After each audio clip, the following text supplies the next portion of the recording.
ಚಿಮಿಣಿ ದೀಪದ ಬೆಳಕಿನಲ್ಲಿ ಓದಿ ಮಂಗಳೂರು ವಿವಿಯ ಚಿನ್ನದ ಪದಕ ಪಡೆದು ಸಾಧನೆಗೈದಿದ್ದಂತಹ ಸಾಧಕಿ ಅಕ್ಷಿತಾ ಹೆಗ್ಡೆ ಇದೀಗ ಕನ್ನಡಿ ಕೈ ಬರಹದಲ್ಲಿ ಇಂಟರ್ನ್ಯಾಷನಲ್ ಬುಕ್ ಆಫ್ ರೆಕಾರ್ಡ್ಸ್ಗೆ ಸೇರ್ಪಡೆಗೊಂಡು ಸಾಧನೆಯ ಮತ್ತೊಂದು ಮೈಲಿಗಲ್ಲನ್ನು ಸ್ಥಾಪಿಸಿದ್ದಾರೆ.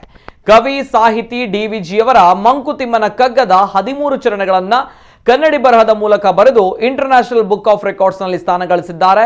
ಅಂದಹಾಗೆ ಅಕ್ಷಿತಾ ಹೆಗ್ಡೆ ಉತ್ತಮ ಕನ್ನಡ ಬರಹವನ್ನ ಇಂಡಿಯಾ ಬುಕ್ ಆಫ್ ರೆಕಾರ್ಡ್ಸ್ಗೆ ಮಾರ್ಚ್ ತಿಂಗಳಲ್ಲಿ ಕಳುಹಿಸಿಕೊಟ್ಟಿದ್ರು. ಅವರಿಂದ ಕನ್ನಡಿ ಬರಹ ಬರೆದು ಕಳುಹಿಸಲು ಬಂದ ಸಲಹೆಯಂತೆ ಕೇವಲ 3-4 ದಿನಗಳಲ್ಲಿ ಕನ್ನಡಿ ಬರಹ ಕಲಿತು ಅದರ ವಿಡಿಯೋ ಮಾಡಿ ಏಪ್ರಿಲ್ ಮೊದಲ ವಾರದಲ್ಲಿ ಇಂಡಿಯಾ ಬುಕ್ ಆಫ್ ರೆಕಾರ್ಡ್ಸ್ ಮತ್ತು ಇಂಟರ್ನ್ಯಾಷನಲ್ ಬುಕ್ ಆಫ್ ರೆಕಾರ್ಡ್ಸ್ಗೆ ಕಳಿಸಿದ್ರು. ಇಂಟರ್ನ್ಯಾಷನಲ್ ಬುಕ್ ಆಫ್ ರೆಕಾರ್ಡ್ಸ್ನವರು ಏಪ್ರಿಲ್ 10ರಂದು ವಿಡಿಯೋ ದಾಖಲಿಸಿ ಅಕ್ಷಿತಾ ಹೆಗ್ಡೆ ಅವರ ಕನ್ನಡಿ ಬರಹವನ್ನ ದಾಖಲೆ ಪುಸ್ತಕಕ್ಕೆ ಸೇರ್ಪಡೆಗೊಳಿಸಿದ್ದಾರೆ.